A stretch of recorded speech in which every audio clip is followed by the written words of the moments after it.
Parking tickets. You know them, you hate them.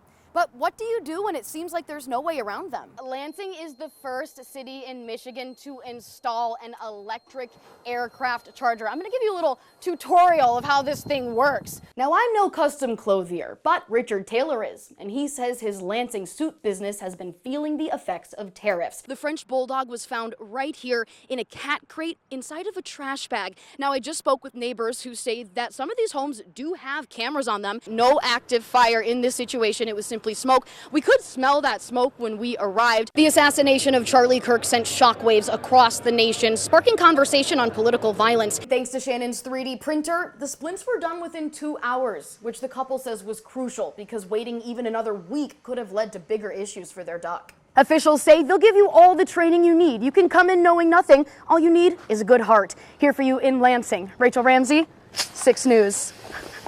This is RC. He's an elder pony, and he's been staying at Horses Haven since late February after he was seized from his owner. The staff at the horse rescue say they found him in terrible condition, and they're doing what they can to help him. But they say a court order has put their efforts in jeopardy, and they're trying to find a way to keep him.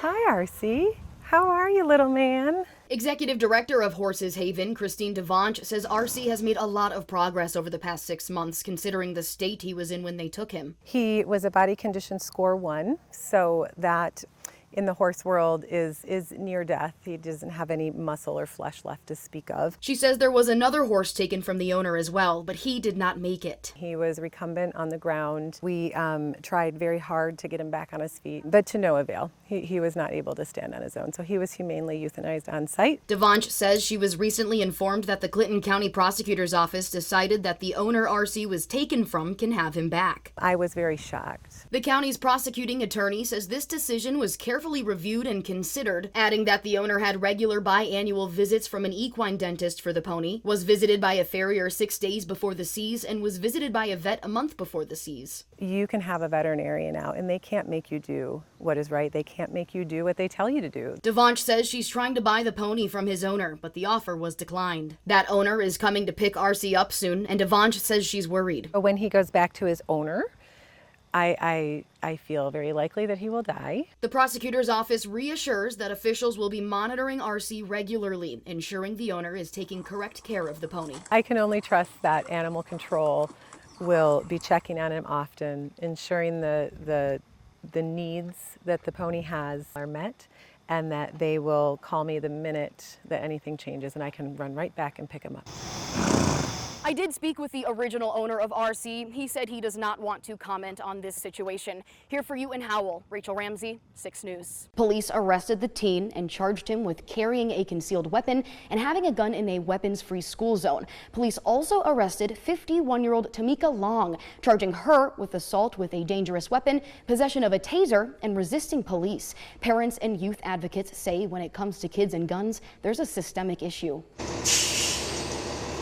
School pickup at Everett High School was a little more tense for Alexandra Silva after she heard what went down the day before. There's a gun in our school, there's fighting, there's adults acting like children on the premises. Like, that is just bonkers. She says gun violence in the city is out of hand. Silva lost her nephew to it last year. He will be forever 17. Michael Lynn with the Lansing Empowerment Network is seeing it too. Just last week, a gun was found at Dwight Rich, a K-8 school. 5 days later was the Everett incident. Lynn's organization works to prevent youth violence. If we affect change in the community, then it won't land up in schools. And he is working with city officials to cut gun violence off at the root. They'll carry a gun to school instead of just not going to school, where the problem might be at.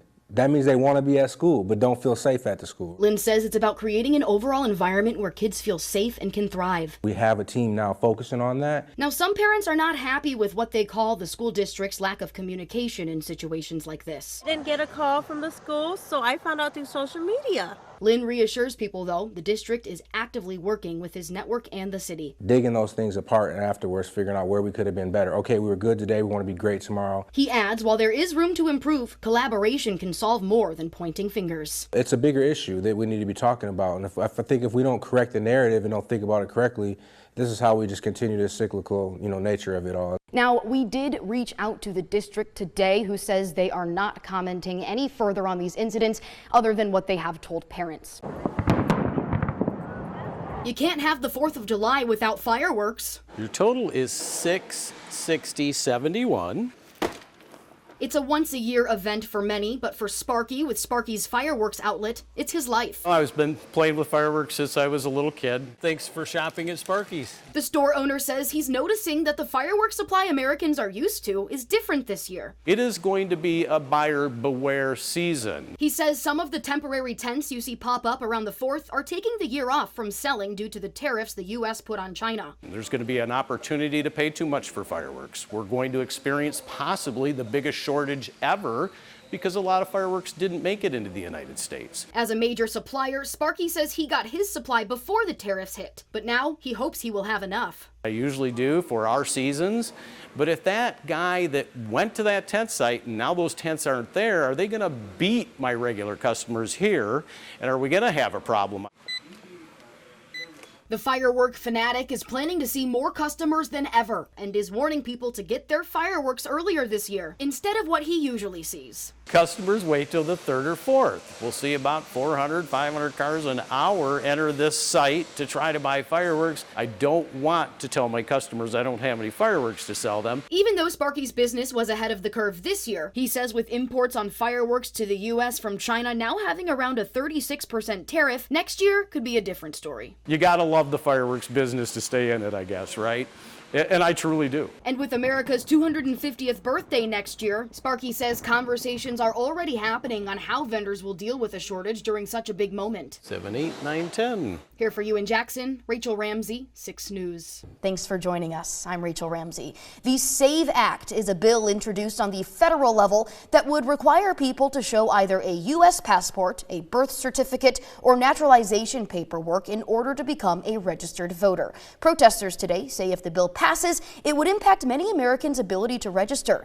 The Ottawa County Sheriff's Department says Michelle Olszewski and her 3 kids went missing on Wednesday. They say the 50-year-old took the 3 kids out of school and then took off. It happened this morning outside the Church of Jesus Christ of Latter-day Saints in Grand Blanc. That's about an hour's drive northeast of Lansing and about 15 minutes south of Flint. Authorities say a man crashed his car into the church and set it on fire, then took out a gun and started shooting. At least 4 people are dead, and police also shot and killed the gunman.